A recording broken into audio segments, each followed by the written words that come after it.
humans, it's just Martine, and welcome to my January wrap-up and my February goals.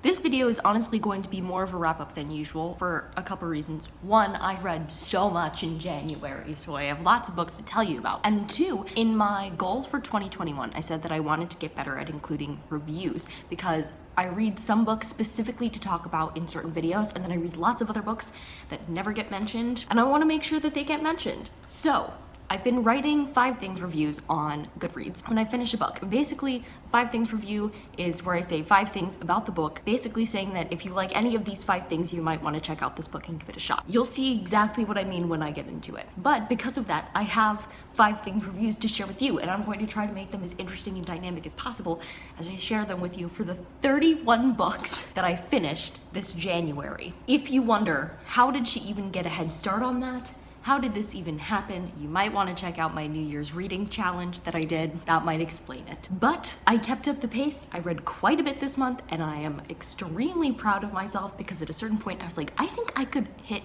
finishing 31 books in 31 days. And honestly, it's a couple days before the end of the month now, and I already did it.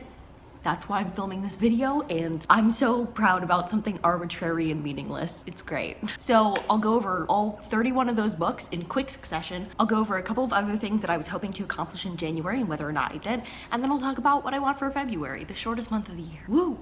I'm like stretching to prepare myself for what's about to happen. If I list any of the 5 things for each review and you like any of them, you might want to consider checking out that book. Let's do it. 3 Brothers by Peter Ackroyd. I gave this 3 out of 5 stars. My 5 things are historical fiction, Dickensian London character, family drama, minor crime, and journalism. Beach Breeze and Bloodshed by Keyse-Walker. I gave this 3.5 out of 5 stars. My 5 things are British Virgin Islands setting, shark attack murder mystery, what appears to be a young autistic character, ? A solid amount of fishing and scuba diving detail and description. Small town, island living. With the Fire on High by Elizabeth Acevedo. I gave this book 4.5 out of 5 stars. Here are my 5 things. Teen Mother, beautifully lyrical prose but in a YA voice. Vivid family and community. Senior year of high school. Soft and small love interest. A Court of Thorns and Roses by Sarah J. Maas. I gave this book 4 out of 5 stars. My 5 things. Beauty and the Beast retelling. Fairies. I don't have a gavel, but trials. Aggressively liked on BookTube. Honestly, better than I was expecting. To All the Boys I've Loved Before by Jenny Han. I gave this book 5 out of 5 stars. My 5 things were fake dating trope. Has a really sweet Netflix adaptation. Boy Next Door trope.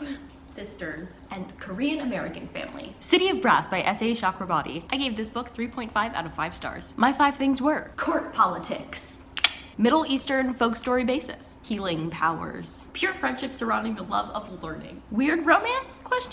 13 Little Blue Envelopes by Maureen Johnson. I gave this book 4 out of 5 stars. My 5 things were international travel, European, the grieving process, contemporary romance, kind of one-day-ish, coming of age, treasure or scavenger hunt. I think I'm miming a treasure hunt. I'm sorry. The Modified Blueprint by Kellyn Thompson. I gave this book 4 out of 5 stars. My 5 things were sequel to The Unexpected Inlander, more focused on fleshing out the world as opposed to the romance compared to the first book, which I appreciated. Secret agents. This is my secret agent block. Dystopian and disease-ridden future. Is it the future? Discussions of genetic modification. Homesick by Lyn Venable. I gave this 4 out of 5 stars. My 5 things were short story, journey back to Earth. All male characters, but written by a female author. We flipped the script. Space travel. And gardening. It doesn't seem related, but it is. Minders by Michele Jaffe. I gave this book 2 out of 5 stars. My 5 things were mind reading, a summer fellowship, a classic perfectionist main female character, criminal bad boy male main character, and grief. The Dream Peddler by Martine Fournier Watson. I gave this book 3.75 out of 5 stars. And my 5 things were traveling salesman, small town drama, a missing child. Don't look for children that way. Heads up. Discussion of religion and multiple main perspectives in 3rd person. The Girl Who Could Not Dream by Sarah Beth Durst. I gave this book 3 out of 5 stars. My 5 things were friendly monsters, dream catchers. I wish I had a dream catcher to hold up right now. Missing children. Again. Middle grade. And dreams come true.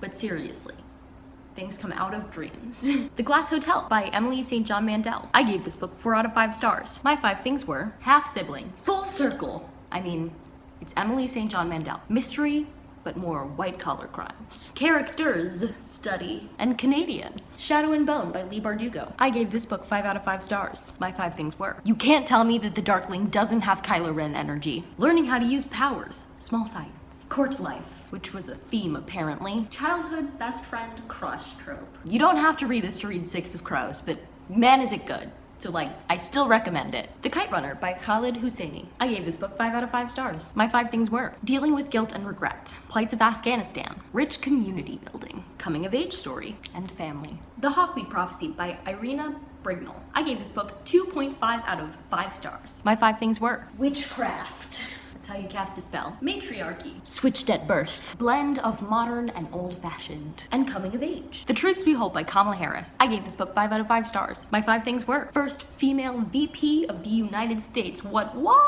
Criminal justice reform. US politics. Partisanship. And life in Congress. In Dog We Trust by Neil S. Plackey. I gave this book 2 out of 5 stars. My 5 things were: cozy mystery. Dogs. Ex-con turned English professor. Discussion of probation and parole. And accidental PI. A World is Born by Lee Brackett. I gave this 1.5 out of 5 stars. My 5 things were: short story. Science fiction. Just a really long chase, basically.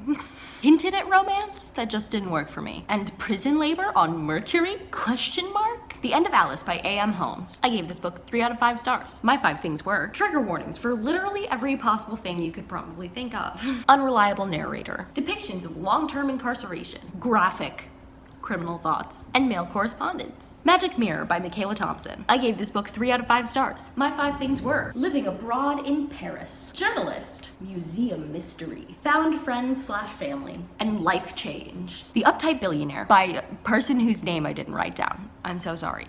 Clean romance. Depiction of male anxiety / stress. Caretaker. Sweet and cheesy like a Hallmark movie, but pretty solid communication between the main characters.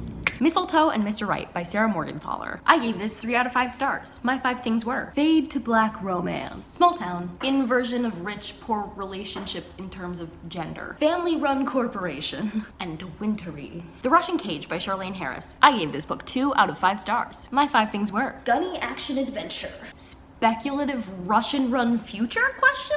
Magic. People being trained to be stronger magicians. And the rest of the series. Yes, this is part of a series. No, I didn't know that before I read it. R.I.P. Anthem by Ayn Rand. Ayn Rand? Something like that. I gave this 4 out of 5 stars. My 5 things were: collectivism versus individualism, futuristic dystopic society, a treatise on humanity, power of names, and the potential of curiosity and love. The Girl with the Louding Voice by Avi Dare. I gave this book 4 out of 5 stars. My 5 things were: modern day Nigeria, female education, child marriage and slavery, positive main character, and female empowerment. We're almost there, guys. I promise. I'm getting tired. Nightmare Abbey by David Longhorn. I gave this 3.5 out of 5 stars. My 5 things were: paranormal TV show in the making. This is how you make TV? Dimension traveling, depictions of hell, discussions of personal fears, and haunted house. Left 4 Dead by Deborah Rogers. I gave this 3 out of 5 stars. My 5 things were: kidnapping victim, wilderness survival, trauma, race against the clock, and a lawyer main character. Rump by Liesl Shurtleff. I gave this 3.5 out of 5 stars. My 5 things were: fairy tale retelling, coming of age, magical creatures, the power of names, Part 2, and fairy tale crossovers. Moonwalking with Einstein by Joshua Foer. I gave this 5 out of 5 stars. My 5 things were: popular science, memory championships, mnemonists, a year-long experiment, #goals, and Zero to Hero. Just like that. And finally, Ready Player 2 by Ernest Cline. I gave this 5 out of 5 stars. My 5 things were: you think you don't need a sequel for the first book, but you do! Virtual reality, video games, all the nerdy things, encyclopedic knowledge of John Hughes films, Prince, Middle-earth, etc., and brain scans. Additionally, I listened to the audiobook and Will Wheaton narrates it. Love it. I'll now spend the rest of this video on the floor because that was a lot. Thanks for sticking with me. If you're here at this point, drop like a thumbs up in the comments down below. I appreciate you. Okay, so let's talk about the other things that I wanted to and/or did accomplish in January. So I had lots of things that I didn't do. like letters I didn't write or activity hours I didn't enter. That doesn't really matter. What I did accomplish does matter. I finished The Circle France. I've been stuck in the last 3 episodes for like 2 months, so I finally did that, taking another thing off of my exponentially long watch later list on Netflix, but it's still a victory. I also outlined Project Boyband, and as of this recording, I am at 16,000 words in my draft 2 so far, which is awesome progress, and hopefully by the time you're seeing this video, I'll be closer to 20,000, so that's awesome. I started school again. I had 2 weeks of online classes and then basically had another first day of school in which it was in person this time. That was this week. I feel dead. I kept consistent with my posting schedule so far, so all's good there. Now, what do I want February to look like? Honestly, don't worry, I'm not trying to read a book for every day in February, where that was a one-time thing. I've always wanted to accomplish that. January was that moment. It's past now. So I'm probably going to be reading a lot less, and finally a lot longer books, because by the end there I was reading like books that were 150 pages or short stories for certain projects, because this goal was more important than other goals in that moment. I started Dune last night, so there is no going back from picking long books. Additionally, the next book in the Outlander series just became available from my library to listen to on audiobook, and I should probably start that, so yeah, not as much reading. But I'm hoping for like 10 books, stretch goal, finish 10 books this month. That'd be great. I would also love to finish draft 2 of Project Boyband in February. Can she do it? I don't know. The main thing is, like, if I knew how long the word count was, I would be better able to predict how long it's going to take. I know I'm going to hit 50,000 words somewhere in February. I'm on track to do that. I do not know, however, how long the book will actually be, so it's anybody's guess, but I would really like to finish it up in February. I want to be alive and well and not too stressed out about how my semester is going. I would like to remain consistent with my YouTube channel, and I would like to finish New Girl. I'm over halfway through season 4 now, and I started like the second week of January, so I believe we can do this pretty easily. But anyway, those are my goals. I hope you enjoyed this video. If you did, please go ahead and give it a big thumbs up and comment down below, how was your January? I know some people have been slumpish, some people have been having their best reading months. I feel like I had a smashing reading month.